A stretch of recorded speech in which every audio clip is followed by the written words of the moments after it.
Okay. Hello, everyone. Welcome to another episode of Ask Jun the Groomer Live. Here with my wife, Kimmy, again, because we haven't been able to... Oh, hold on. Let me... Oh, sorry about that. Sorry.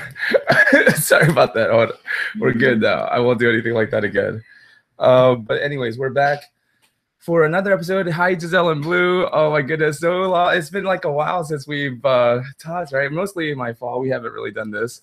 But oh, look at this. Ponytail today. Finally, grew my hair long enough to grow a ponytail. Tran Van Hiswick. Hi, hey, how are you, Tran Van Hiswick? How are you, June? It's been a while, my friend. Yeah, I know, right? Okay, so let me pull up this. So last week. Oh wait, is Leon's not on yet, right? Yeah, but I wanted to say hi. Okay. Thank you to Holly G. Holly G wrote a comment from last week saying, she just bought The Art of Grooming, and she's been watching our videos. Thank you so much. Alan Powell. I hope Alan Powell makes it.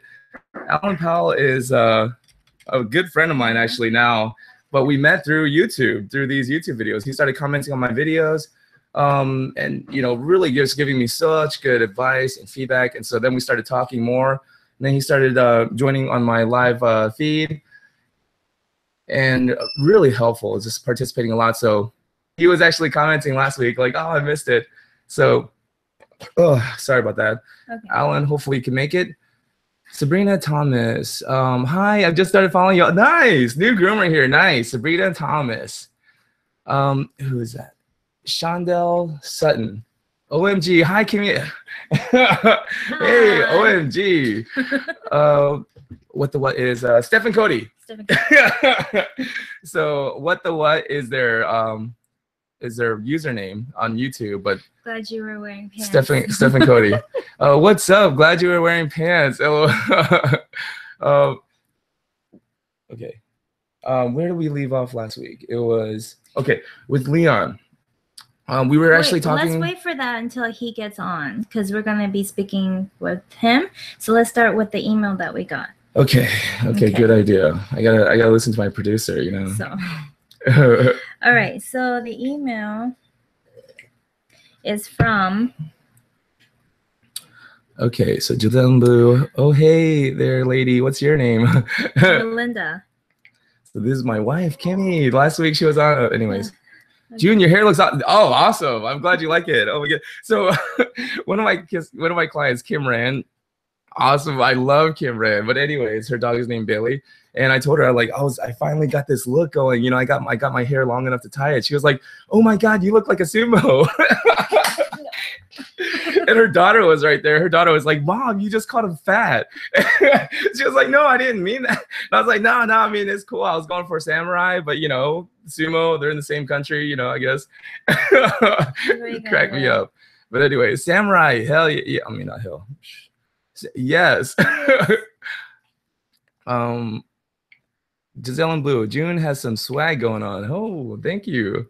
Okay, awesome. Ready? Yes. Okay, so the email is from Melinda. And Melinda, if you're listening to this, I apologize if the email that I replied back to, I apologize if it sounds, very cold and really short, but it's just, I didn't mean it. It's just, there's just a lot going on, and when I read it, I was really amazed. It was she read it to me. It was like, it's very wow, touching. But that's honestly, that's the reason why I actually don't respond to a lot of the emails and comments coming in, because when I read it, it touches me, and then I don't want to just send yeah, thanks, or something like that. I want to send something heartfelt as well, but then I don't actually have that time to sit down. I'm in traffic sometimes, driving, so that's why I usually don't reply.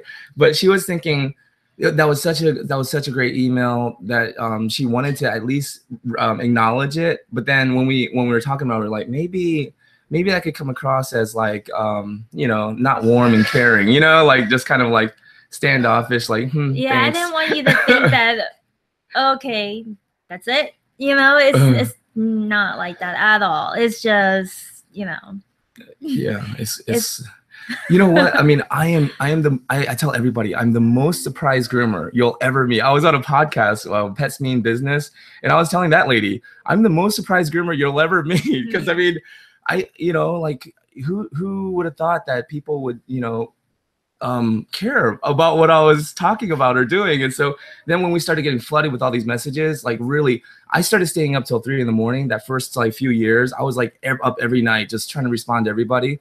But now it just got to a point where even if I did that, I wouldn't be able to get to all the messages. So what we're trying to do is just kind of answer the questions that we seem to get the most often, like the common theme. And that way we can answer that and hopefully help a lot of people at the same time. All right, so should we start right here? Yeah, because the first part is mostly for my ego. So we'll skip it down to the end. No, let's read that. June, you're so awesome. No, I was kidding. Okay, right here. I just started my grooming business about a month ago. I'm already certified as a dog trainer, and I'm going to go to school to become certified small animal natural health coach through the American Council of Animal Naturopathy. Dogs are my everything, and I want the best for my dogs and my clients. So grooming will really help me to reach people in a completely new way. I believe so too. Yes, I want to be different. I'm not going for quote unquote the best, just different. So I watched your date night the other night. It was really cool of you to share time to share that time with your fans. And I'd rather say friends. It makes me feel a little more comfortable. Share that time with my friends. Thanks for making the time. One question that was asked was, how did you learn all this information, quote unquote? You said experience, online videos, and books. Okay, but how on earth are you doing mobile grooming and getting booked until 2018? How do you do it? Do you have a bus? What about water, bathing? Tell me how you're doing this, please. I don't really want to take it on the road, but if it works, hell yeah. That's not me saying hell yeah. Can you give me some insight? Melinda. So, and Melinda is at dogdandy.com. And if you guys want to look her up at dogdandy.com. But the question is, so how do I do it? So basically I'm doing it, and we don't have a mobile unit. Yeah, I drive to my client's house in my car, and yeah, I have to give credit where credit is due. When I lost my shop, my really good friend Barbara Johnston, she has a dog salon called Swanky Paws Pet Salon. And Swanky Paws is near in the Sugarloaf area in Gwinnett, if you guys are ever in the area. But anyways, I went and worked at her shop for a couple of days because I needed money for groceries even. I was like, Barbara, what do? I don't have any money. Can you help me out? Can I work at your shop for a few days? She was like, come on. So I go to her shop and I'm working at her shop, and I'm just devastated. I'm embarrassed. I just lost my shop. So anyways, her partner, Angela DeHartness Mutney or something like that. Anyways, her partner, Angela, at Swanky Paws, she was like, why don't you just do house call grooming? And I was like, what is house call grooming? And she was like, there's a Facebook group on it. She was like, I'll send you an invitation. I'll get you into the group. And so I joined the Facebook group, the house call groomers. And like, I was like, wow, this is the thing. They even let me borrow their portable table. She's like, yeah, use my table, So, and that's the thing I think about groomers is that even though we compete with each other and it's just business sometimes, I mean, we're all doing business just like any other industry. But I think when groomers fall on hard times, we all come together and help each other because we all understand what it's like. It's kind of like being with another soldier in the trenches, like you go through stuff and it's like, you know what? Like the groomers in Texas, Hurricane Harvey, there's all of these fundraisers going on to help those groomers. And this is groomers organizing this. Groomers organizing these fundraisers to help raise money to help groomers down in Texas that were affected by Hurricane Harvey, the groomers down in Florida. And these are groomers taking care of each other because I think we understand what we're going through. But anyways, they were so willing to help me then. They helped me again when I got my tool stolen. But anyways, that's where I got the idea. So I just want to give credit where credit's due. Angela from Swanky Paws, my friend Barbara's partner, business partner. let me just clarify, business partner, not partner in life, you know, like anyways. So yeah, that's where I got the idea. So I was like, was this really gonna work? So I emailed my clients and I asked them if I could set up in their house, and it was really awkward at first, and I was embarrassed to do it because I felt like it was a rebound attempt from a failed business, you know. So I really didn't like it. I wanted it to be a temporary thing. I was like, I'm just doing this temporary until I get another shop, you know. That's what I thought my goal was. But anyways, so I go and set up. I have all my tools in a backpack. I put it all in my backpack. My carding tools, brushes, scissors, clippers, blow dryer, everything you think of. Then I have my shampoo, towels, you know, disinfectant wipes and things like that in another bag that I hold with a broom. So I have a bag of my shampoo, you know, liquids, water bottles, things like that, you know, in another bag in my left hand and my broom in that left hand. And then I have my grooming table with the arm in my right hand. And so one of my clients even the other day was like, let me help you out. I was like, you're just going to throw off my balance, you know, like, don't help me out. But anyways, yeah, so I have, that's how I go in, and then I set my table down, put my bag down, take my backpack off. Then I set up my table first, put a towel on the table so the dog will be comfortable. And then I put a towel down wherever I'm going to put my tools. Then I set up my tools. Then I sanitize all my tools. I take some time, scrub all my tools, sanitize them down. Then I get the dog on the table and start grooming. And then as far as washing, that is just a variable, wherever they're comfortable. Sometimes I use a utility sink. Sometimes I use a sink in their laundry room, their kitchen sink, their bathtub, their shower, the walk-in shower. Hose. Yeah, we were outside today with a Great Pyrenees. Oh my goodness. Wow, we got drenched. It was fun. It was challenging, fun, different. Oh, and the thing is, the dog, she freaked out of the noise of the water coming out the hose. So we had to take a smaller towel and cover the hose. Wrap it around the hose. And like, so that the water coming out, yeah, would just be coming out of that towel like a sponge, kind of like a wet sponge, and gave her a wet sponge bath pretty much. But we had to, because she's, okay, here's the story behind the dog that we just did today. A 3-year-old Great Pyrenees. The owner had it in his backyard in a cage her whole life. So her whole life, all she knew was a cage, and for 3 years. So she had no socialization. She had no exposure to any kind of new experiences. So this lady that runs the Great Pyrenees Rescue got the dog. And there was another poodle that was, or a poodle mix that was in there with this Great Pyrenees. That poodle unfortunately has heartworms, and you know, I don't know if she's gonna make it or if she's already hasn't made it. But anyways, so one of my clients, her dogs passed away, and so she just she went to this rescue, and she was going for a puppy, but she ended up getting this 3-year-old. She's gonna get the puppy too, but she ended up getting this 3-year-old Great Pyrenees Belle, who is such a sweetie, so sweet, but she's terrified about everything. I mean, but the thing is, as long as we make it clear to them, and this is why step 1 of our process is so important, build rapport. She came back and snapped a couple times, you know, and one time she actually put her mouth on my hand, but she didn't clamp down and bite because I didn't move away. I didn't like, you know, and freak out or anything. I just stayed there calmly, and she put her hand there, and I just, you know, hey, Belle, it's okay, you know, we have to do this. And as long as we project that energy, project that intention, and make it very clear and obvious to that dog with our body and with our body language that we're not going to hurt them, then they don't hurt us. And even though they're terrified, she actually, so Kimmy took the towel off. Well, it kept falling off anyways, but finally the very last rinse, she was jumping, screaming. I got scratch marks all over. Oh, look at this. Okay. Sorry about that. I got scratch marks all over because she was, you know, just clawing all over me.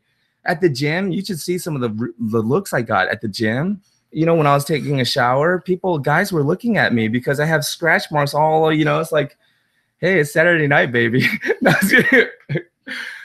Anyways, but it was amazing experience. If you guys follow our Facebook, oh no, she's not. It's not on our Facebook page. It's on our personal Facebook. She tagged us. But anyways, maybe we can get a picture. Yeah, we just didn't have time to take a picture today, which is just everything that would happen. But it was amazing. She loved us afterwards. Anyways, okay. Emma Marie, you're awesome. You have taught me everything I know so far about grooming my Lhasa Apso. Wow. Here's a joke about, no, I shouldn't say it.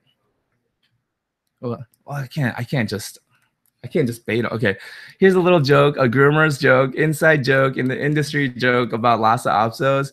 Lhasa Apsos were bred by monks, and they were raised in monasteries to protect the monasteries, because you have to have the patience of a monk to groom one. Anyways, Casa Castle Boutique. I love you both. Oh, I love you. Anyways, Castle Boutique sent you an image too. Okay. Oh, perfect. So where did you send the image? Did you email it to us or? Oh, and Giselle and Blue. Message retracted. Okay. Okay, so Giselle and Blue, I guess your message got retracted or something. And Brenda J. Hey, Brenda J, how are you? Go back. Castle. Okay. Castle Boutique. I'm a new groomer and have tried to look to other groomers for knowledge and help. But the groomers that I've been coming in contact with aren't friendly at all. How do you network when groomers won't help you in any way if you don't want to work for them as a bather or assistant? Okay. I would say, and here's the thing. Here's why a lot of groomers that are, very well reputed groomers, they're good groomers. Here's why a lot of them are hesitant to give any help or advice, is because they've probably been through it so many times and been let down. They're just kind of trigger shy now. They're scared to pull the trigger again because they just don't want to be disappointed again. So it's nothing against you. Personal. It's just more that they've probably had a lot of bad experiences. And like the lady who taught me, Barbara, when I quit on her, and it really had nothing to do with her. It was just more, it was the path that I wanted to go and, the environment that that we were in the vet clinic, it just wasn't, what I was looking for. So I had to leave. But when I quit on her and let her know that I was going to quit, she felt so hurt and she cried and, so, and and that's the same Barbara that helped me out when I lost my shop, so that's the thing. It's like, anyways, that's probably why you're running into that. It's nothing personal. It's not your fault. It's just past experiences that needs to be let go of. But it's really hard because it's hard to find someone that's loyal, reliable, honest.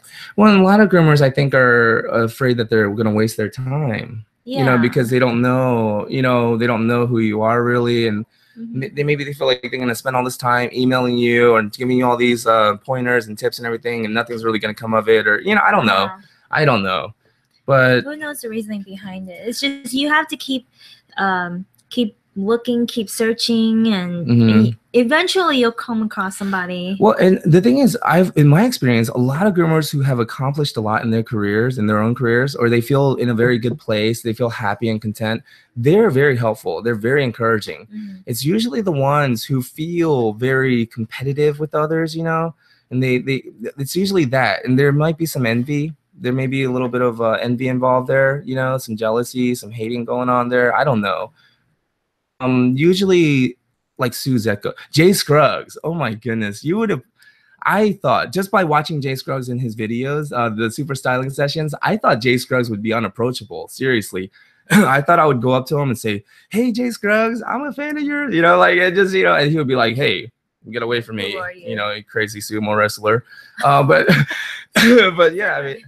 yeah, I mean, I just thought that, he would kind of just be a little standoffish, kind of aloof, kind of over it, because he's Jay Scruggs. But no, I mean, he was super friendly, super, approachable. And we had a great conversation. But anyways, look for the groomers. Don't worry about the groomers who give you an attitude or whatever. Just keep looking for the groomers who are very helpful. And you'll find them. Steel Texas Gal. Remember Steel Texas Gal? She's the one that told us, do like smaller clips, little bits and stuff. Yeah. Oh, okay. Steel Texas gal, just tuned in. You're flashing us. Go straight to see y'all. So great to see y'all. Yeah. Well, that's, you came in at a very, very perfect time. Perfect I usually timing. charge for that kind of stuff, but. So this is from Steph and Cody. Oh, Steph and Cody to Cass. We have the same issue here in our area. June has been awesome to watch and learn from for that reason. Wow, thank you very much. Ooh. Thank you. Cass Castle Boutique. I said message, not image. Oh, okay. I said message. Okay, perfect. Where did you send the message? Is it maybe our Facebook or people also send us Instagram messages, and we do read it. We try to read everyone, but Anahi Rico. Hi guys, I hope I pronounced that right. Anahi Rico. Giselle in blue. Brush more, bathe less. T-shirt. June is wearing. Yeah. Nice of you to notice. Change. That's okay. I mean, maybe we'll match next week. Yeah, but brush more, bathe less, and that's our website. Jun the Groomer. Yep. Brenda J. I'm having trouble with my 40-pound cockapoo. She has curly and straight hair, so I just learned to comb and clip her backwards, tail to head, and it's pretty good, not perfect. But now I can't get her underneath done. She has mats there and aggressive about brushing there. What can I do? It's a sensitive area. And the more it gets matted, the more it's gonna hurt and more reaction. What can I do? I say if she's really, I mean, and here's the thing. I don't really know. This is the thing about dog grooming. Even today, because we never met this Great Pyrenees, even though we know the client, she's a great friend of ours now. We never met that dog, so we kind of planned on maybe up to 5 hours, like all day. It could be possibly an all day thing. We just didn't know because I didn't know what exactly this dog was gonna do, and so I don't know how to plan on what I'm gonna do. So I just respond to whatever's happening at the moment. So let's just say that you brought your cockatoo to me, and this is the story you're telling me, the backstory. So, you're grooming her at home, backwards head to tail. And I hope if you're going backwards head to tail, you're not using like a blade. Hopefully you're using like a comb guard, like a 1 comb or a 2 comb. And in inches, that would be like a 1/4 inch or a 1/2 inch, at least, leave a little bit, especially if you're going reverse against the grain. But anyways, and then she's got mats on her underbelly area underneath. Maybe armpits area too. Right? Probably in the armpits, probably in those thighs. And she is not good about brushing. Then I would try a method that I learned in Utah from a trainer named Allison. What was her last name? Ali Fowa. Okay, Allison Fowa. But anyways, she I think has her own dog training business now that she calls Kung Fu Training or something like that. But anyways, she told me about a trainer named Casey Cover, and that's Casey Cover is the last name, Cover. And the method is called name and explain, and you name the tool and you explain what you're gonna do before you actually use that tool on the dog. And by using this method, Casey Cover was able to get a white rhino that poachers sawed the horn off of. It got infected, that area, so she was able to get that rhino to come up to the gate so she could put the medicine on that horn.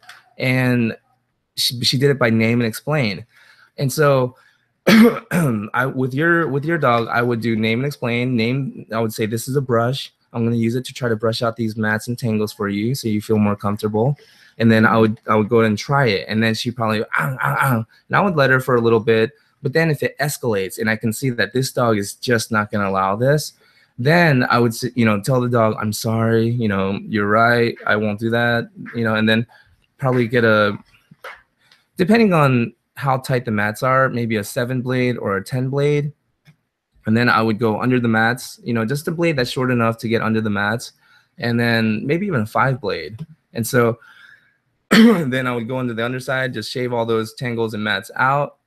And then planning on the next visit, say, in about 2 weeks, you know, bring your dog back so I can brush her out, especially that underside where we shaved off, you know, all that area. Let me brush that out because it's going to be flaky. It's going to start having some dandruff and things like that. So everything along so that it doesn't happen again. Bring your dog back, or I'll come back in about a couple of weeks. Let's schedule this. And then I would do like a brush out and just brush out that area that we shaved, because now your cockapoo would be more tolerant of the brushing, because there's not all those mats and tangles pulling and everything. It's just more, it'll probably actually feel good. A lot of times when I go and brush those areas, and these dogs like, oh, you know, like, oh, and they feel so good. Like, you know, get rub into it. They lean into it, you know, so they love it. So anyways, Anahi Rico, hey, so I'm a groomer for about a year and a half, and I still get so nervous to clip the nails. How do I fix that? Okay, I think the best way to overcome fear is knowledge, and not just knowledge, but applied knowledge. So, and your breathing. So the reason why I say knowledge is because the way that the nail grows and the way that the nerve grows out with it, as long as you know how it grows, then you can cut at this angle, where most people don't cut. So let's just say the nail grows out like this. Most people cut like this. Let's say this is the pad, right? And this is the nail. So this is the nail, this is the pad. Most people clip like this, you know, parallel to the pad. I clip like this, right? 90 degrees, because of the way it grows. And I'm able to get right to the quick without actually cutting it or making it bleed. And then you have sharp edges on the bottom, of course, because you cut it at that angle. So then I use a Dremel to just Dremel the bottom, you know, the sharp edges. And so the dogs, you know, they like it, because especially because even though, like the Great Pyrenees today, I did all her nails. She did jump a little bit and fuss a little bit, but because I'm calm and I'm confident, and I'm calm and I'm confident because I know what I'm doing, and I've done it so many times before. And so she feels that. And so then she calmed down. And when she calmed down, I was able to do her nails. So I think the best way to overcome your fear of doing nails is keep looking up you can Google images of dog nails, and you'll see so many images of the dog nails, and really study it and see how the nerve grows, and then just figure out that angle, keep trying it. I have a video that I made where I demonstrate that, one of my early videos, called How to Trim and File Dog Nails. And I do it on my dog Dexter. And this was like 4 years ago when he was pretty new to our group, and he was still kind of feisty. So in that video, you'll see him being a little feisty about the nails. My dog Angel as well, she never liked the nails being done. So I showed with my two dogs how to do the nails. If you want to watch that video, it's called How to Trim and File Dog Nails. And then Castle Boutique, I sent it through your YouTube channel. Okay. There's been a lot of messages that come in through our YouTube channel, and we are just... You know, with YouTube messages, I'm not sure how it works, because I send messages back. I replied to several of them, but I can't see my messages that I sent back. And I actually typed out some long messages, so I don't know. And they never sent me anything, you know, acknowledging that they got my message as a response. So I don't know. Yeah. But we'll check that. We'll check that and see. Jessica Turek, love you too. Wow, you both inspire me to have my husband join me in grooming sometime in the future. Here's why couples should probably switch places every once in a while. When we first had our first daughter, Ava, she was at home with Ava, and she was just like, I don't have time for anything. Nothing gets done, and I'm going to work, and I'm stressed out because I'm not making that much money, and I'm working at a used car dealership at this point, and I come home, nothing's done. Dishes, laundry, nothing's done. The house is a mess. And she's like, I'm so tired, the baby. And I'm like, here's the baby. She gives me the baby. And I'm just like, what? I just worked all day. You were at home playing with the baby all day. Why are you going to give me the baby? I need some, chill time, Okay, so then I was like, and that's exactly what I told her. I was holding some resentment. I was like, you're on vacation. I think I even said that on the phone one time. I was like, what are you complaining about? You're on vacation, all the time. You're at home. You don't have to work. I was like, you know how much I would like to just lay down with the baby and just take a nap during the day, and then So one day I had a day off and I was like, go do whatever you want to do. I'll take care of the baby, you know, and I'll show you how it's done. And so then she leaves and I'm thinking in my head, all right, first let's get the house cleaned up. We're going to do the dishes, put those away while the laundry's going. You know, I'm putting a load of laundry in, start doing the dishes. You know, everything's been great. Yeah, exactly. I'm going to vacuum. And I didn't know that a newborn baby needs you every single minute. I mean, she's like grabbing, and then if I'm not there, if I'm not right, if she can't feel me, then if I just leave her for a second, she's crying, you know, and like this is when she was like, oh my god, infant, you know, like oh, I was like, this is oh like my she god. wakes up what every 2 hours, every 4 hours. It was around that stage. I was texting her. I was like, please come home. I can't handle this. Like, I can't do it. Please go home. I think when I came home, that I loved the house was. I came back to the house being more of a wreck than clean. So I was just thinking, like, wow, I think every husband should probably switch places with his wife and just try it, because oh my goodness, it's impossible. I mean, I remember another time when Ava was a little older, and then we had Annabelle, and so I thought, you know, Ava's a little older, you know, she can help me. Oh my god, I texted her. I was like, you better come home because I'm about to throw a left hook, Mike Tyson style, you know, like go to jail for this, you know. Oh my goodness. But yeah, I think it's because, you know, women are just natural nurturers. Men just, you know, anyways. But yeah, your husband joining you in grooming, I think would open his eyes to like, whoa, you know, this is what you go through, you know. Anyways, Cass Castle Boutique, I need to stop rambling. I have been watching you for so long and you have taught me so much about grooming. Wow, thank you so much. Saul Abramowitz. I think I got it. Hello, Jun. I've been trying to groom recently, but it is really hard. What would you recommend for BOFA? For grooming BOFA? What's a BOFA? I don't know what a BOFA is. But I don't know. We should look that up. Let me write that down. Yeah, BOFA, BOFA. Anybody know what a BOFA? Okay. Jessica Turner, I watch your vids every day before going into the grooming shop. They help me start my day off in a calm state. Wow, awesome. That's amazing. That's incredible. Okay, Stephen Cody, what's your advice on puppies that are not cooperative? They come in and freak out with everything. The sad part is it's not their first time being groomed. How do you get them to be less stressed? Now, I've actually had this experience with several puppies where the very first visit, they're actually calm and super just pliable, you know, like just, I mean, so easy to groom. And their very first visit, like 6 weeks old, 8 weeks old, you know, and then they come back at like 12, 13 weeks old, and all of a sudden they're nuts and they're, you know, defiant, you know, like, so I think that with puppies, sometimes it is that little, you know, you go through the stage where they start, you know, just acting crazy for a little bit, but then they calm down, you know, like kids, I think. I mean, yeah, that's, and the biggest thing is, I think, keeping calm, just not getting frustrated, because when we start to feel frustrated, that's what they feel. They don't hear our words and comprehend them the way we do. They feel our energy. They feel how we're feeling. And so if we start feeling frustrated with them, they start feeling like, oh, this is a bad thing, you know? So we just have to completely just feel calm. I laugh about it. I joke about it. You know, I make jokes, things like that. Cass Castle Boutique. Now I can be understanding and everything with pets, but Kimmy taught me how to be patient with people, because sometimes you can go on and on, son. Yeah, I know. Okay, I've been working on that. You know, this one guy commented on the video. He was like, "STFU, you talk too much," and I was like, you know what? This guy's got a point. Anahi Rico. Oh, okay, that's useful. Thank you so much. I will watch your video. Thank you again. Okay, perfect. Brenda J.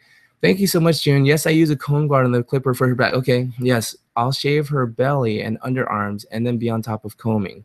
I also use clipper over comb for her torso. Okay, clipper over the comb method.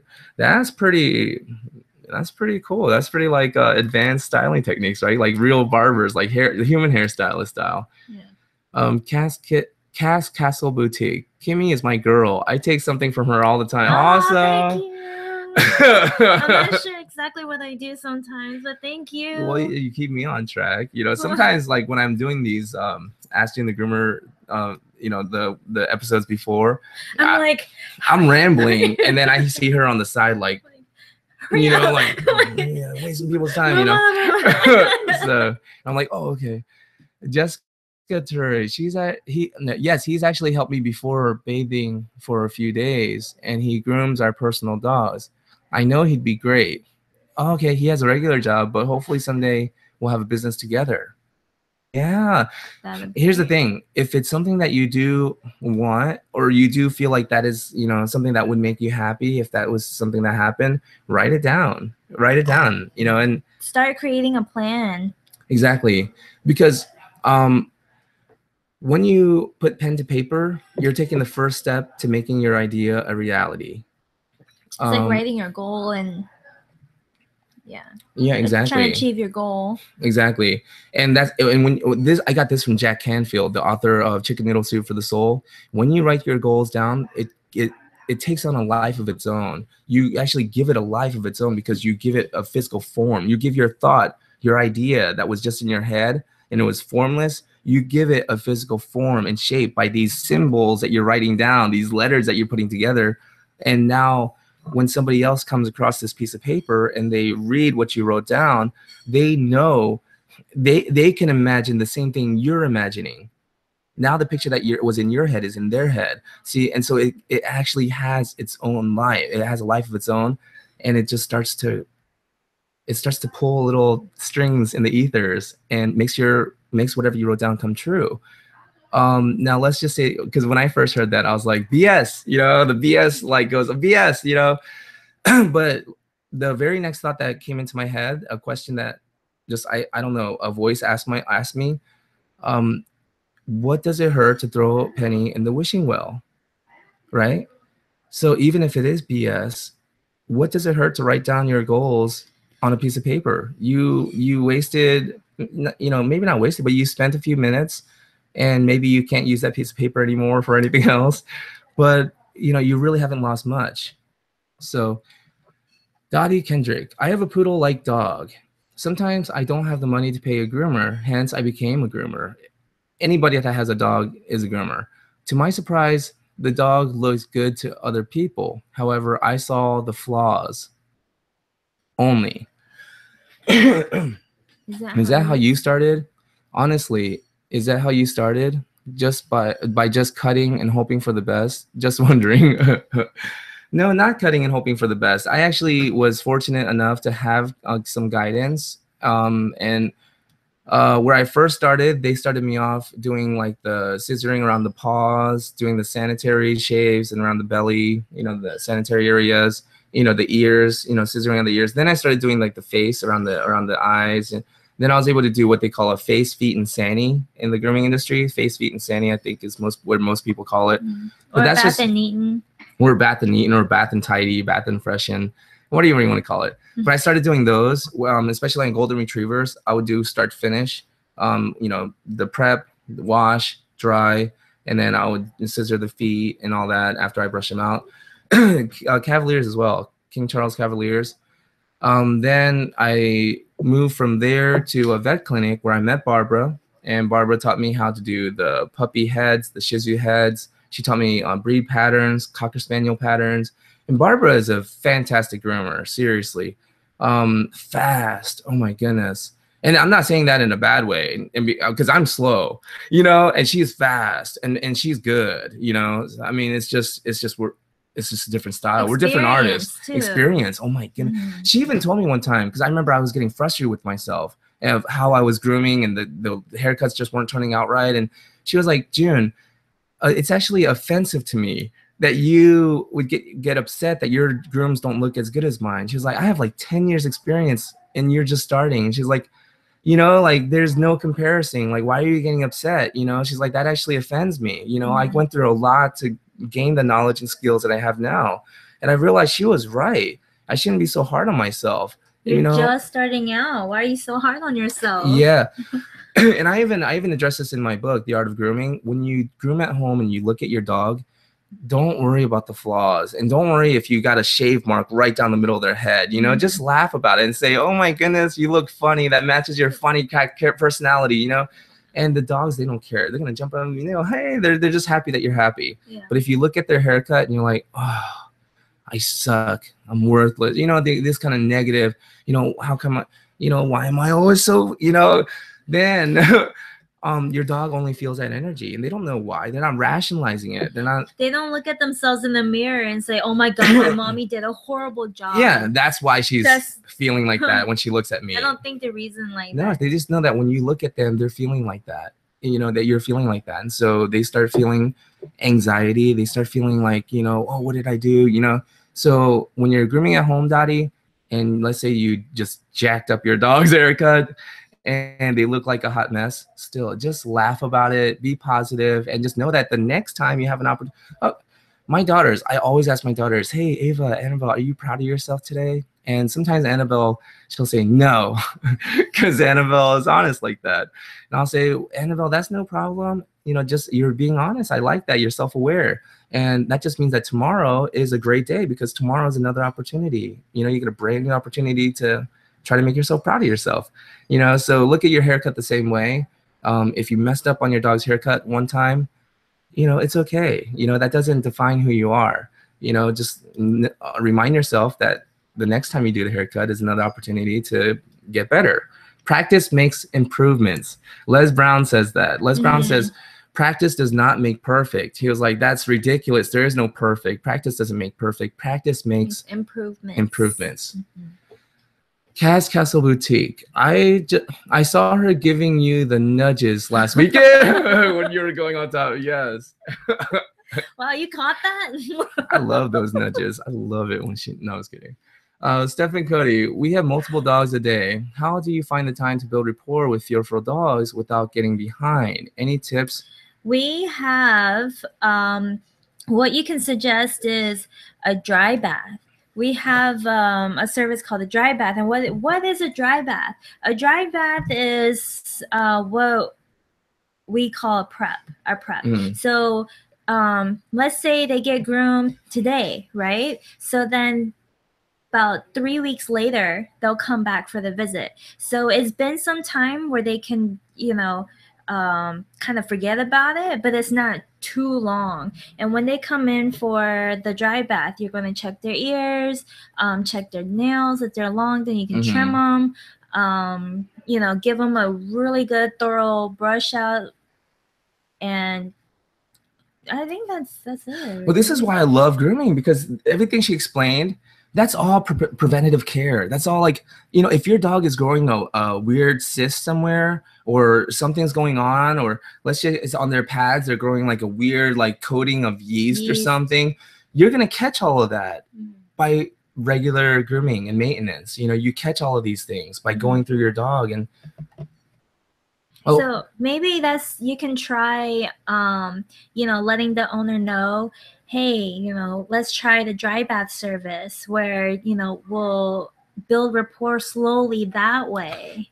Yes, exactly. Yeah. Maybe that's what you could do is tell them, you know, and maybe what you could do is call your client, and, you know, so everyone's on board and everybody's on the same page before you move forward with it. But you can say, what if, because your dog is acting fearful and aggressive, rather than push them through this process and just make them go through it and have a really bad experience, really bad experience, and it'll just get worse and worse. What if we just took the time and just got them used to the tools and just brushed them a little bit, you know, maybe even brush their whole body, who knows? You know, we'll just see how it goes and give them a very nice experience at this place. And then you come back and tell them, like, maybe what we could do is just something reasonable, something like maybe $25 or $20 a day, you know, and they just bring them every day. And they just give you like $20 a day, maybe $15 a day. And you can even tell them, treat it like daycare, because you would pay $15, $20 a day to drop them off at daycare anyways. Treat it like that. And so they're coming to daycare. They're watching other dogs getting groomed. They're seeing the process, and they can be more comfortable around the environment. The sounds of the scissors, the clippers, the forest dryer. Yeah. All of that. there's been so many dogs that I have been able to groom just because they came and started watching the other dogs being groomed and how I treated them and how we were loving on each other. And then they start slowly like, maybe I should try that. You know, all the other cool dogs are trying it, you know, like, so, and then you just gently and, you know, slowly. I always say slow is better. There's this guy named Brendan Bouchard. He's like big on YouTube. He's like a motivational guy, Brendan Bouchard. But he was saying like, slowing down makes everything better. If you want to enjoy your food more, slow down. If you want to enjoy making love more, slow down. You know, that's something I could probably take note of. But if you want to do anything, you know, and I say if you want to enjoy grooming more, slow down, you know. But that's with those kind of dogs, you know. If you got a regular client, the dog's happy, you know, happy-go-lucky, and you're like my friend Barbara, I mean, seriously, like, she just, poof, dog's done, you know, like, I mean, and it looks amazing. So anyways, Jessica Turek, yes. I've been trying to put positive intentions and thoughts into the world. You get what you give. Exactly. You get what you give. That's Thanks for the advice. It's in the Bible. Cass Castle Boutique. Where do I buy your book? Okay, so you can go to my website, junthegroomer.com. And or Amazon, or it's on Amazon, and it'll take you to the links though. But if you go to my website, junthegroomer.com, there's on the top bar it says buy my books online, and if you click that, it'll take you to a page where it gives you a little description of both books, and then it gives you the option of to buy it either on the Kindle ebook on the Kindle store or a paperback. And either link, you know, the links are, you know, it'll tell you which one. And that way you can either get the ebook or you can get the paperback. And that's where you can get my book. Dottie Kendrick, I know you like Cesar Millan. Do you train dogs as well? No. Because I like to just specialize in one thing. And that's why I don't do cats. I don't do, you know, I just groom dogs. And I only groom. I don't Someone train. asked if we groom birds. I was like, I think birds groom themselves, right? It's called preening. They preen their feathers, right? But then, you know, so I guess they need their, you know, their claws trimmed and stuff. I was like, no, I guess we I don't groom know. Birds, no. So this is what from Stephen Cody. For the dry bath, do you use a dry shampoo? Yeah, and well, sometimes we used a dry shampoo before. Then we used It's a spray conditioner by Maro, I think. Maro or it's Mauro. I think. Right? It is. Okay, Maro. And it's like it almost feels like a conditioner. You know, I really like the consistency of it. It felt like a lotion kind of you put in your hands. So we use that. So you don't need a lot of it. We use a little bit of that. Now I'm using Microtech spray by Equis for the dry baths. I also like Bannix, Bannix, Bannix. I just ordered another bottle from Amazon, but I like Bannix because it's odorless, it's colorless, it looks like water. It has the same taste. It tastes like nothing, and so it doesn't bother the dogs. You tasted it? Yeah. Well, I mean, I don't advise. What? I mean, anyways. You know, what you can do is instead of purchasing a dry shampoo, if you have conditioner, dilute it in the, you know, spray bottle and like spray the dog down, comb it really good, and then use a forest dryer to blow it out, because then it'll get rid of the smell and it'll give a more fresh, cleaner feel. Let's see. So let's move on to this one.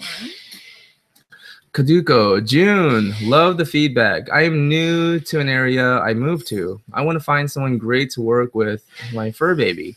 How would you go about finding a great groomer in a new area, or should I self-groom?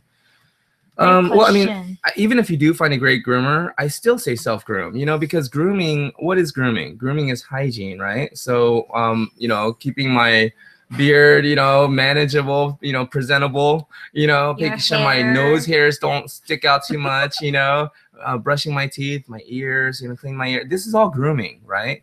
Same thing with the dogs. So I think with grooming, every single dog owner should consider themselves a dog groomer. Maybe not a dog hairstylist, right? The haircut, but you should still consider yourself a groomer. Brushing your dog, you know, just stroking their hair even, things like that. So yes, you should self-groom. In my opinion, you could always self-groom. But if you don't have time, then finding a new groomer in your area, I would go about maybe searching, I don't know, X amount of miles around your area, like your radius, right? Yeah. And then I like to read the Google reviews. Yeah, I like to read the Google reviews. So read the Google reviews and write it down, and then maybe do a drive-by one day and just check out the area, right? And see, do I really want to bring my dog to this? You want to look at it as an interview, you know, like Exactly. like how you would interview for a babysitter, Exactly, or your tutor, or something. And if the groomer answers you in a way where it just gives you a bad feeling, or they act like they just can't be bothered, then don't bother them. Yeah. Take your business somewhere else. Yeah. You know? There's plenty of groomers out there. So I would just maybe do a little research and drive by and Exactly. check it out. If they seem bothered by your questions, if you call them or if you go into their shop and they seem bothered by your questions, probably not the best place to leave your babies, your fur babies. Now, you know, and that's the thing. You just have to, you know, and the way I interviewed at grooming salons, I mentioned this last week. I went to those salons. I narrowed it down by the shops that I liked the reviews. You know, they had good reviews and things like that. Even the shops that had some bad reviews, if the shop responded to the bad review in a very professional manner, then I liked that. You know, so I narrowed it down to about 7 shops, and I visited those shops, and you know, and the one that I liked, I told them, like, she was like, "Can you interview right now?" I was like, "Yeah, I got my tools in the car." So I did 2 test grooms that day, got hired on the spot. But anyways, Alan Powell joined. Hi, What's Alan. up? What's up, Alan? Dog Gammit. And I'm not cursing. That's Alan Powell's business name, Dog Gammit. I just like saying it. Anyways, Dottie Kendrick, I keep having problems with fleas. What shampoos do you use to control fleas? Okay, so Bobby Panther has a really good shampoo. What is it called? Alan, what's that? Oh my goodness. It's a brown shampoo by Bobby Panther. Remember that? Charlie Dog. It's called Charlie Dog. I love Charlie Dog shampoo by Bobby Panther. It's for flea. It works great for fleas and repels, you know, bugs and things like that. Microtech has a good flea and tick spray too. Microtech has a good one. Shampoos control fleas. Derm Magic also has a good flea shampoo as well. And Derm Magic sells shampoo bars, shampoo and conditioner bars. It's pretty cool. Let's see here. Okay, sorry about that. Nigel Gittins. Hey, viewing from Guyana. Guyana. Hey, viewing from Guyana. Wow, what time is it in Guyana? My name is Neil. Starting home call business. I had no experience, but your video has helped me so much, from methods, when and before bathing. I use yours or tools to use. Nice. Wow. Nice. Well, good luck, Nigel. Especially, and I love house calls now that I'm doing it for the second time. I didn't like it the first time because the way I was looking at it, you know, I was looking at it like an embarrassing thing. Now I love house calls. I love the intimacy of it. I love that I'm in a comfortable environment, their comfortable environment. I love that I'm not rushed. You know, there's not all these other strange dogs bothering this dog that I'm grooming. I love it.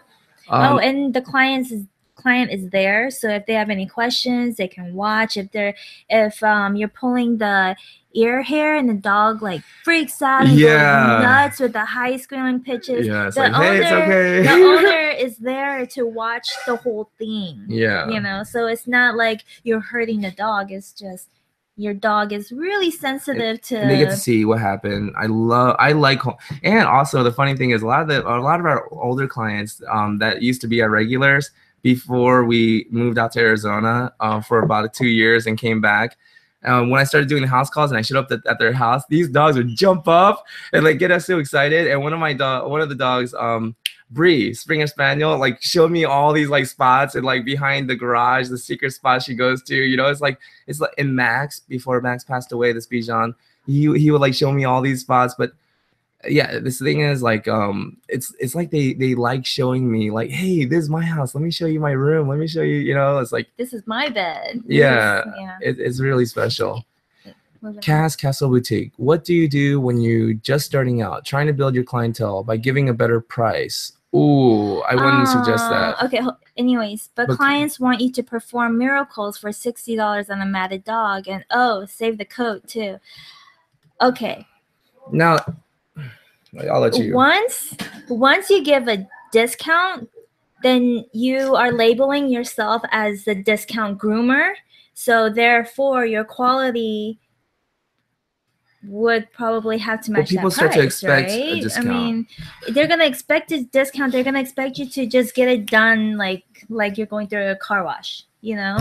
What I would do is, even though it's really hard, I would still charge what you need to charge. There's plenty of dogs out there, and just by this way, by you being firm with your prices, even though it's really uncomfortable, but if you just pass that, then you are going to weed out those customers that you probably don't even want to deal with, you know? Yeah. Well, and the thing is, if you start off if you start off with a lower price, it's so hard to actually start to raise that price later, because people are now already used to this lower price. Right. And if you raise the price on them later on, when you start doing well, they start to feel like, oh, what's this? And, now anyways, it just leaves a bad taste in people's mouth. So I say it's easier to start off with the higher price and then maybe adjust it and lower it a little bit. That's a lot easier than starting off with a lower price and trying to raise it to what you need it to be. Or what you can do is have it at this price, right? If the dog is going to come in, like, I would have a set price. If you come within, every 4 to 6 weeks, then this will be your price. Let them know. But if you're going to wait 6 to 8 weeks, because the dog can get more matted, then it's going to be this price. Yeah. But if you're going to wait until 8 weeks and your dog is like pelted with mats all over the place, and you want me to save the coat, but I can't, I have to shave it because of the time, it's not worth it. Well, here's the thing. This reminds me of like this hour-long webinar that Sasha Reese, and this guy, Sasha Reese, I didn't even know who he was, but he's this groomer out in the Ukraine, was it? Or somewhere like that, in Europe. And he has a grooming school, and he did this hour-long seminar on YouTube, like a live stream, like kind of like this.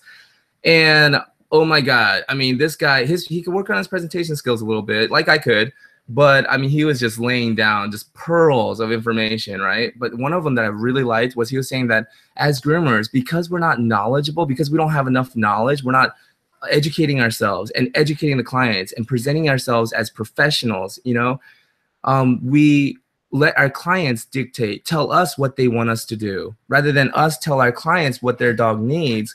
We let our clients tell us what they want us to do, and then we also let them dictate the price, how much they're going to pay us. Right. And so then he says we become their slaves, not an artist. Isn't that amazing? I love that line. And this is Sasha Reese. If you want to look it up, he has a YouTube channel. I actually added his video to one of my, anyways, I'll repost his YouTube video that I'm talking about. It's like an hour-long webinar. It's literally like a dog grooming seminar that I would pay hundreds of dollars to go to. He breaks things down scientifically. But anyways, it's definitely worth the watch if you're looking to become a good dog groomer. But he was saying that because dog groomers don't present ourselves confidently to our clients, because we don't educate them, and in order to educate them, we need to educate ourselves first. So because we're not doing this, we're letting them call all the shots, and we become a slave, not an artist. Speaking of artists, Jessica, Kimmy, I notice clients love when you are on a friend basis with them, but I'm shy. Will my work speak for itself getting clients, or do I need to constantly be trying to make friends to get clients? No. Your groom is your walking advertisement. That period. That's a lot of my clients put up with me. Seriously. He does some weird stuff sometimes.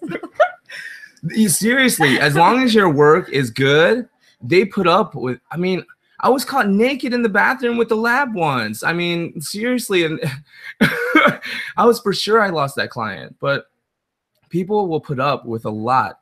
if you don't have to try to create conversation No. with them. Just go in there, do your thing, clean up, and yeah, I actually out. try not to talk when I'm there. I try, and that's why I say I always kick myself when I leave my client's house, because I mean, I try not to say anything, but well, when you leave, you can just let them know, hey, I'll send you an email to schedule your following appointment. Yeah. And then if anything, just leave if you were like kind of a little more standoffish and you're just quiet, you don't really say much, and you just go in and you just kill it, you just give them like such a beautiful groom that is going to be very hard to match. It's going to be really hard to find someone that can replicate what you just did, right?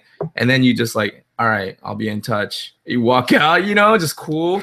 That would be like really impressive, rather than someone like, oh my goodness, I won't say his name, but I worked with a guy at a grooming shop one time, and I mean, he got fired. He didn't even know why. I spent hours with him in the parking lot after work one time, because I thought that he had some potential, and that's like few hours I'll never get back in my entire life. But I mean, he just didn't get it. And here's the thing: when people would drop off, if it was a guy dropping off, like the husband, he'd be like, "All right, boss. All right, chief." And I was like Kyle, I don't think they really appreciate. I just said his name. Shoot, I'll try to edit that out.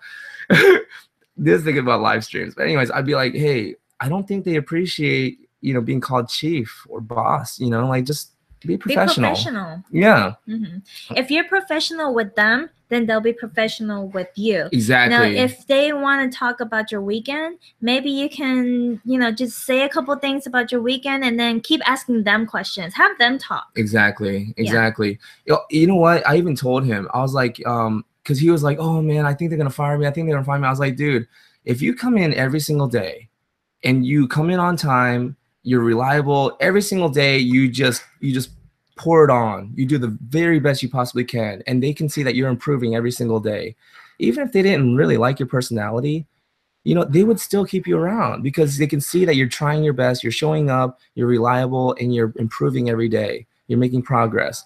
But if you just keep trying to become buddy with them, with the boss, and try to talk about your family life, try to talk about their family life, and try to become buddies with them, I'm like, dude, if business slows down, you're going to get cut. It doesn't matter if you're buddy with them. It's just not a good business choice. But if you're every single day coming in and just killing it, then just killing the game, you know what I'm saying? But I mean, if you're just going in and doing your best every single day, and you don't talk about family, you don't try to become their friend. Anyways, Castle Boutique. I'm not doing that, by the way. Was just asking. About charging, about the price. Oh, okay. It's good. Maybe you can say to let the client know in a nice way, maybe we're not the right groomer for you. And just fire them. Just exactly. Seriously, every client, sometimes we don't respond to them and they fall off the schedule, or they don't respond to us and they fall off the schedule. But either way, every single client that has fallen off our schedule, it's always been replaced with someone even better who values you and your work, appreciates you much more. Yeah. Okay. Alan Powell, if they paid less before, why would they ever pay more again? Don't discount yourself. Just give even more. Add nail grinding, extra brushing, a bandana. Exactly. Yeah. Exactly. Rather than lower your price, just up your game. Just give them more than what they're paying for. What we do is we have a set price, and this price comes with all of this. Exactly. So then there is no add-ons. And we don't even expect a tip, because we include all of that in there. Exactly. So, but here's the thing. Don't count on your tips. We don't even do bows and bandanas anymore. No, we stopped doing that because it just took too much time, and we want it to be more about the quality of the groom. And we felt that the bandanas and the bow ties were just kind of taking away from that. Like this, it was a distraction. So we just stopped. So, but anyways, okay. Jessica. My boss is Jessica Turek. My boss is constantly being buddies with the clients. It's hard for me. I just want to do good work. The boss can do that because she's the boss. You know, she owns the place. And the clients probably like you more because you're not trying to be buddy with them. I mean, who knows? I mean, Seriously. we have clients who. Yes, there's some clients that love to talk and they love being my friend. But if we have time, then yeah, let's talk, let's hang out. But being professional, you don't have to. The best quote that I've ever heard is from Zig Ziglar: "Be friendly, not familiar. Friendly, but not their friend." You know, you can be pleasant and lighthearted, but don't joke around. You know. Alan Powell, the way I look at it is I always give 20% more in value than I could ever take in commission. If I shave a doodle for $60, it's going to look at least like an $80 to $100 groom. People rush back. Exactly. If you always give people more, and I even tell people, like, I want them to feel like they've won. You know, I want them to feel like they got the better end of the deal whenever I take payment for the groom. Daniel Johnson Jackson. Hi, June. Love your vibes. Just wanted some advice on a weekly client. We have a customer that visits our shop once a week with a newfie. She keeps the dog shaved due to the hot client, and he is... I don't know. Okay. Here's the thing. I even saw this picture that somebody put on a Facebook feed of talking about this same thing. The thread was about shaving a big Saint Bernard, about, you know, how much they would charge. But anyways, they showed a picture of a dog that had like a lion cut, right? And they showed the thermal image of it.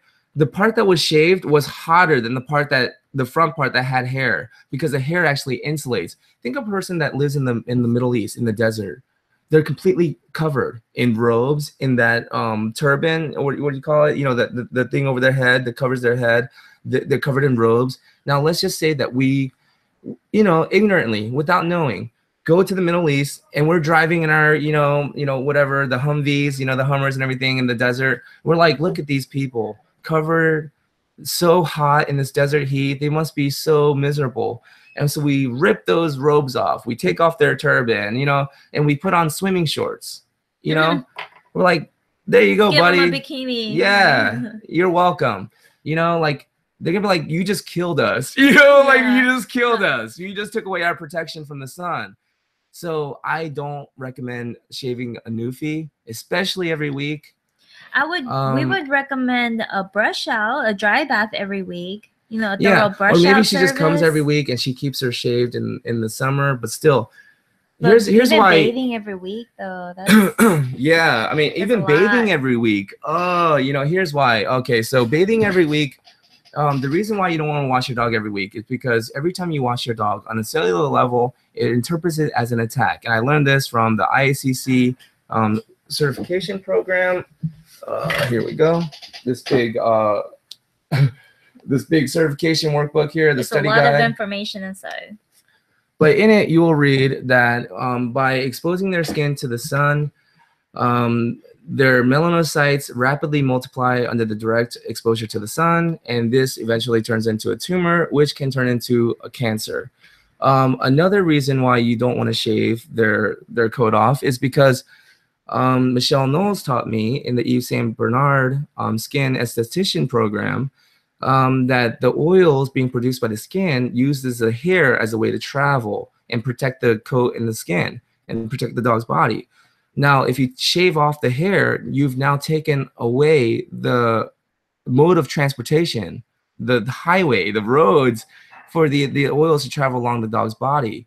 So that's why dogs that get shaved often, every summer, every year, when they're 6, 7 years old, you start to see really nasty areas in their armpits because the oils have pulled in these areas because they can't move. And like pools of water, it gets nasty. Moving water stays clean. So a couple of reasons. One, from the IACC, repeated exposure to the sun, direct exposure to the sun on a dog's skin causes tumors, which can turn into, and usually do turn into tumors and cancer. Another reason that comes from the Yves Saint Bernard skin esthetician program, the oils need the hair to travel. So 2 reasons why you don't want to shave a coat. Now the ISCC program, the reason why you don't want to wash your dog every week, when you wash your dog's skin, it on a cellular level, it interprets it as an attack at the surface. So for about 2 to 3 weeks, it goes into a rapid, like overdrive. It goes into a recovery mode. So it's producing skin cells and oils at a rapid pace to recover what's been attacked off the surface, what it thinks. And so if you're washing your dog every 2 to 3 weeks or every week, your dog's skin never has a chance to just function normally. It's always in this recovery mode. It's always under attack. So that's why we recommend every 3 to 4 weeks. Give your dog's skin a chance to just function. Brenda. Okay, I would suggest that you ask your client to try comb through a big mat themselves in front of you. Petting the top of their fur doesn't give the picture of the challenge. You have to open their eyes. Brenda J, that's exactly why I love the house call grooming, because I show them while I'm grooming. Yeah, no, even when we have the shop, we would ask them, okay, you brush your dog every day. What comb or brush are you using and how are you doing it? And then you teach them and then let them know that in order to prevent this matting, if you want to keep that long fluffy coat, in order for me to give you that haircut, I need help from you.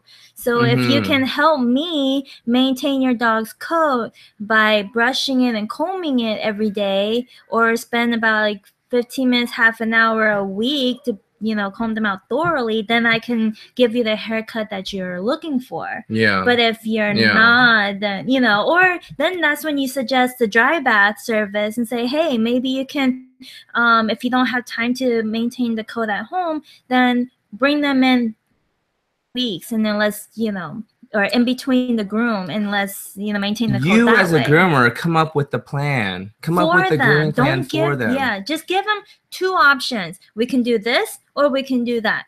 Or you can find someone else. Or you can find somebody else. But, you know, I wouldn't stress too much about that. Yeah. Really. Yeah. Okay. So, be friends with, Alan says, be friends with the dogs. The owners are your co-workers because they need to groom their dog at home too.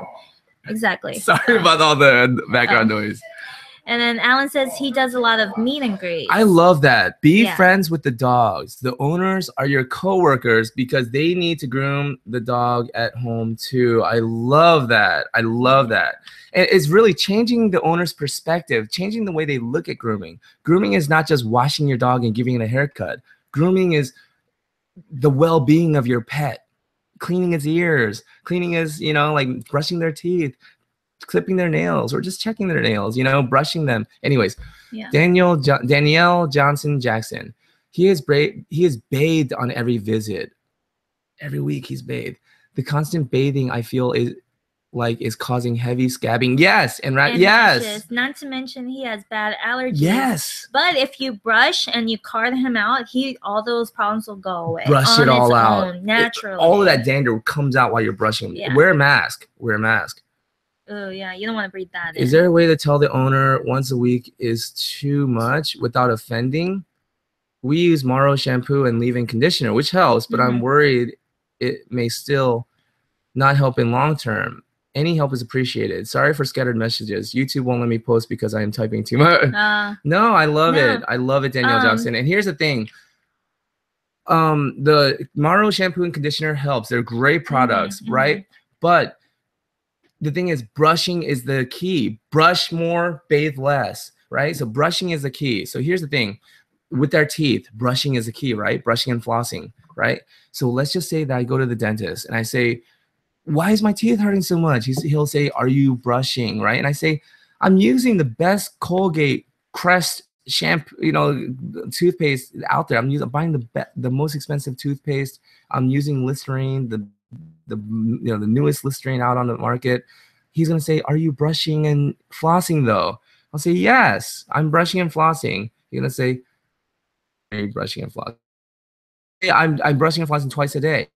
Then he'll say, and flossing. And then let's say I show him, I'm doing it like this and I floss like this. Then he would finally say, okay, what are you eating all day? Are you sucking on chocolate all day long? You know, is there chocolate in your mouth all day long? You know, things like that. But that would be where they end up. They wouldn't ask, the dentist wouldn't ask you about your diet. He wouldn't ask about what products you're using. He would ask you, how often are you brushing and how are you brushing? And that's the same thing with our dogs. When they're having all these skin issues, it's not about what are you feeding them. It's not about what shampoo are you using. It's about how are you brushing them? How often are you brushing them? And how are you brushing them?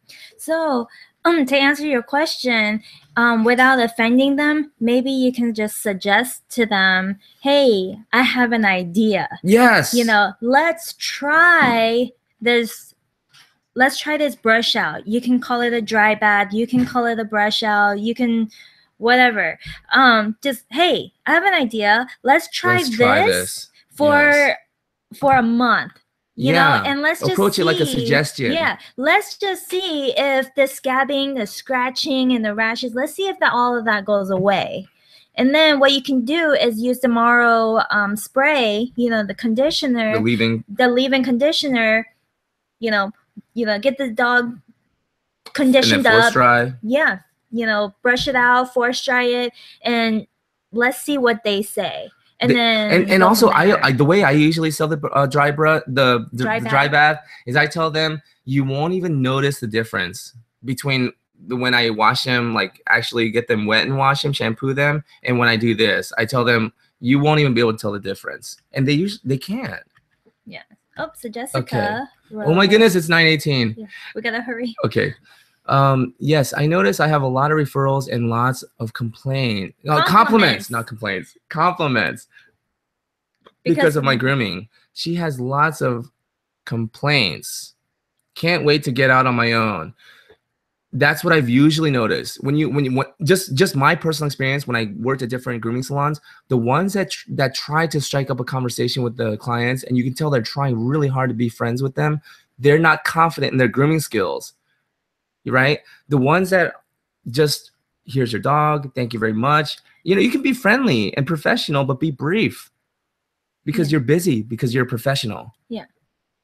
Alan Powell, I have clients who want their dogs in more than once a month. I will allow it from time to time if it's an emergency, like the dog got in mud and grandma's on the way. Exactly. Or it got skunked. Exactly. Right. That's why I don't like to deal in absolutes. There's always exceptions, you know? Mm-hmm. I remember that ESP 92310. I remember who. Oh my goodness.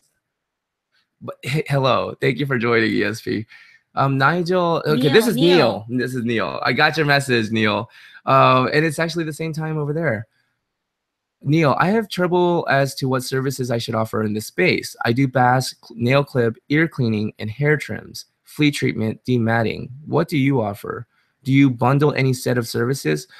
So I'm a very simple guy. I tell people, I come and I groom your dog. That's it. And here's my price. No, the clients let us know.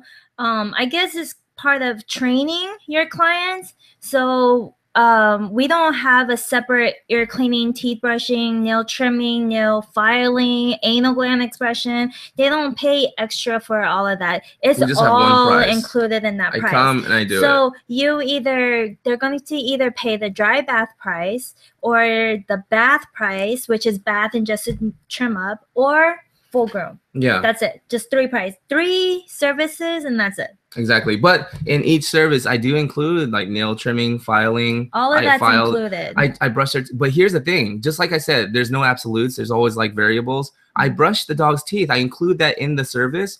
But if the dog has really bad teeth and I can tell the gums are kind of damaged, I'm not going to touch it because if I go in there and start brushing their teeth and make it all bleed.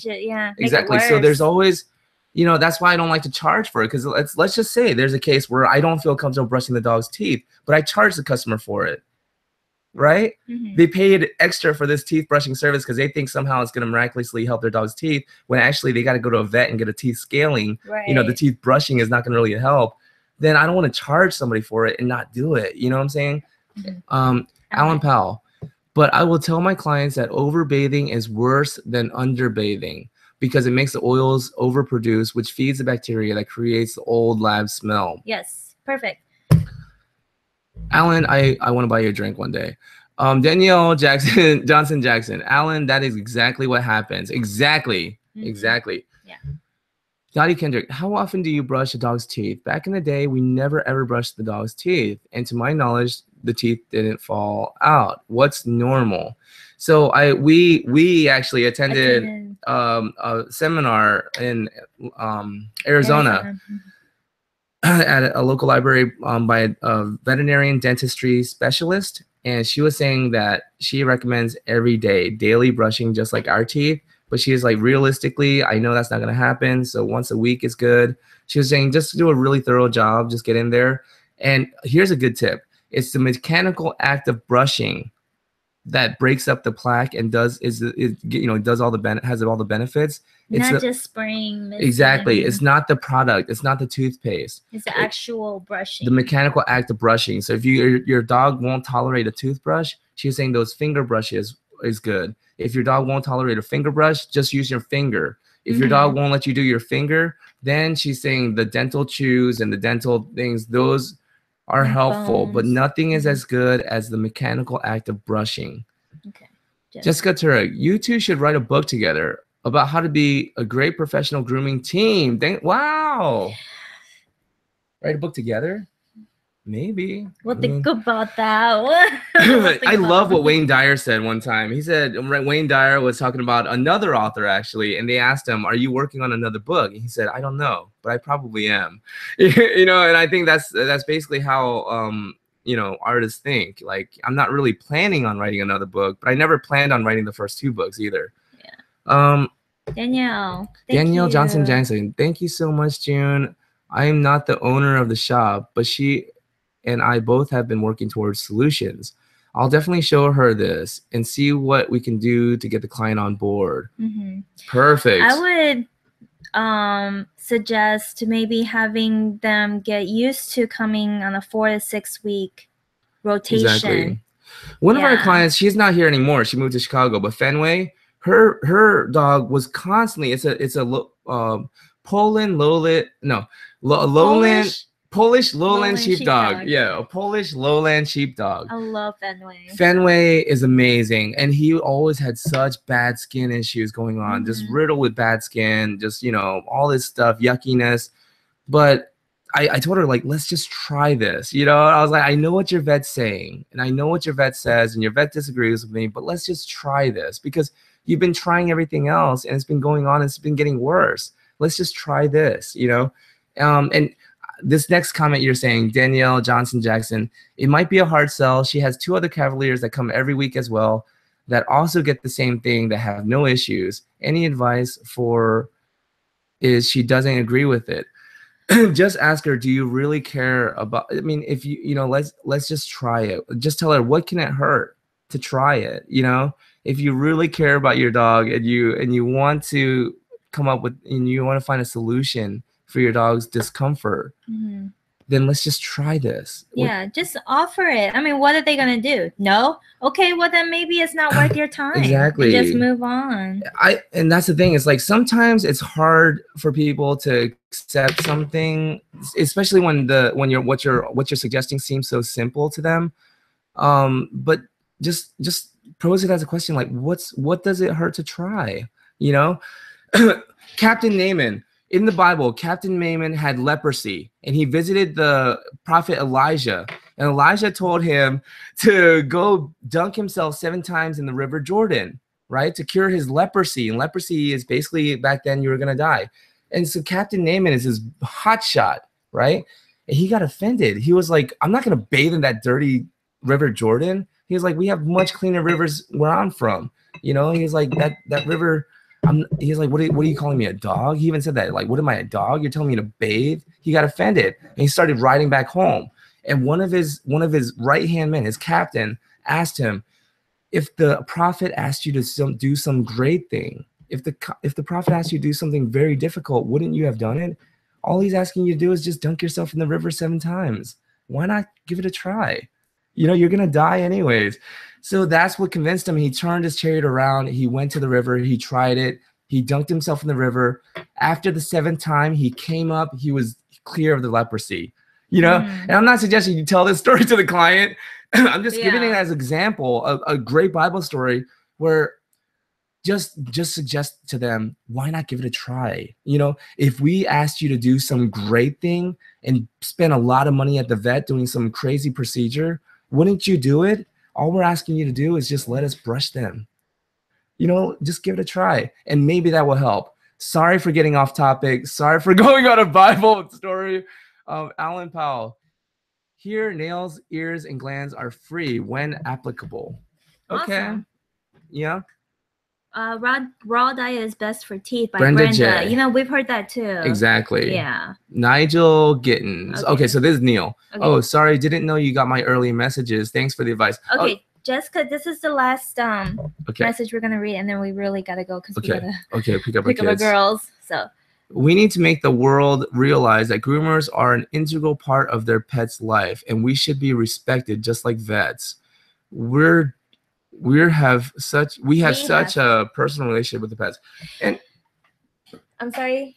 No, go ahead. Okay, so yes, we are the ones that take care of their skin. We know what's going on. We look at their nails. We check their ears. We check their anal glands. And when we're giving a bath, we see their skin. We feel, you know, for bumps and lumps. And so we are the first persons to let the owners know, hey, your dog has this bump growing. Maybe you should go to the vet and have it checked out. Or, you know, we should be the ones that have more confidence. Exactly. And because we educate ourselves, we should educate the clients, not have the clients tell us about their dogs. No, I'm your groomer. Exactly. This is what, you know, just this is my profession. This is my profession. Exactly. So, you know, keep listening to, like, you know, audiobooks or the grooming professors. Okay, Christina Pulaski said it best. Christina Pulaski wrote an article, and she said that we as groomers, we are the gatekeepers of the dog's skin and coat. I love that. We're the gatekeepers. So we're the front line. If anything's happening with their dog's skin and coat, especially if it needs to be addressed by a vet, we're usually the first people that catch that, you know, that find out that here, hey, there's an issue here. So we are the gatekeepers, really. It's a huge responsibility. Okay, so yes, Dottie, we will get to you not next week. We're busy next Saturday. And you know these comments, they disappear. I'll write it down. So October 7th. So it'll be 2 weeks from today. We'll get back on. But next week we're not. There's no broadcast next week. Okay, so October 7th. Yeah, so go ahead and write that down. Okay. And then Neil, we do not have brochures. We do not have business cards. It's strictly word of mouth and email. When we started, though, we had brochures, we had business cards, we had all of that. All of that. None of it really helped. It doesn't matter. The dogs, like she said before, the dogs are your walking advertisement. Seriously, just focus on the dog on your table. That is the most important dog in the entire world. Is the dog on your table. That's it. No other dog in the world matters. Nothing else matters. Just the dog on your table at that moment. And then do it possibly can. And that dog will be your walking advertisement. Everywhere that dog goes, anyone that compliments them, now that has become your advertisement. Brenda J, wonderful broadcast. Thanks. Danielle Johnson Jackson, thank you very much. The analogy makes a lot of sense. It wasn't off topic. Thank you. Much love and appreciation to you both for your time. Have a great night.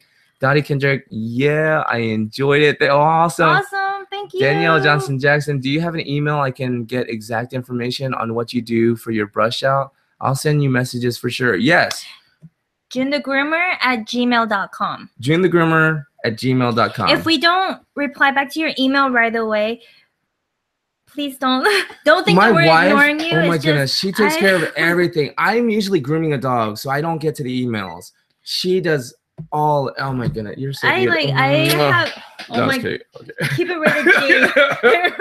So I have I homeschool our girls. You know, we have emails, we have messages coming in from social media, and sometimes I have my mother-in-law to help. Instagram messages. I have Instagram, and then I have like the girls' piano going on, and the regular housekeeping stuff like laundry, dishes, cooking, and our 3 dogs. And we still have, oh my God, I don't want to show you what this room looks like, but it's, you know, it's like, you don't see this part. I'm like in the trying to block out time to organize and unpack and repack and looking for a house, and it's just so much going on. So I really apologize if my emails are really short, to the point, not warm and caring. It's really not intentional. So but yeah, I mean, she's amazing. It is all for you guys. Thank you so much. No, I mean, okay. So earlier she was even saying like, I can't believe that people even want to hear our advice. Like I don't. They want to hear from me. Like we don't feel qualified. You know, we don't feel qualified to be giving our. And I was like telling Kimmy, don't look at it like we're teaching people something or we're talking down to people or anything. We're just saying, hey, things have been really screwed up for us for a while, and now it's great. And this is what she has done to make that happen. And so that's why, you know, I was like, okay, you know, this is just share, just tell them what you did, and then it might give ideas for other people, things that they could try in their business that might help them out, because it obviously helped us out, you know. So, you know, but oh my goodness, okay. Thank you everybody for tuning in, and we look forward to Kimmy, you rock. You do rock, Kimmy. Thank you so much. Awesome. But, we really their dog comes in on now. Wednesday. Also have homeschool too. Okay, perfect. So let us know how your dog does on Wednesday. Email us, junthegroomer@gmail.com. I'm gonna be very curious how that works out. Yeah, I knew I followed your channel for a reason. You both are also your stars so fortunate. Oh, thank you. For busy Thanks people, for sparing your time. Oh, thank you. Thank you for appreciating our time. Oh my goodness. No, thank you for your time, for tuning in to listen to this. Yeah, and Steph and Cody, seriously, let's plan on trying to meet when we're at Super Zoo. Yeah. Only business cards got. Yeah, I suggested I don't even carry business cards anymore. I mean, we have business cards, but we're to the point where it's word of mouth only, and at the moment they have to wait until like February. So it takes time to get build there, a strong foundation. But once that foundation is built, I'm serious. It's tough in the beginning, but be patient, and you know you'll eventually get there. A screw up like me can. No. All right, guys. Good night. Thank you guys so much. Have a great night. Okay. So this here.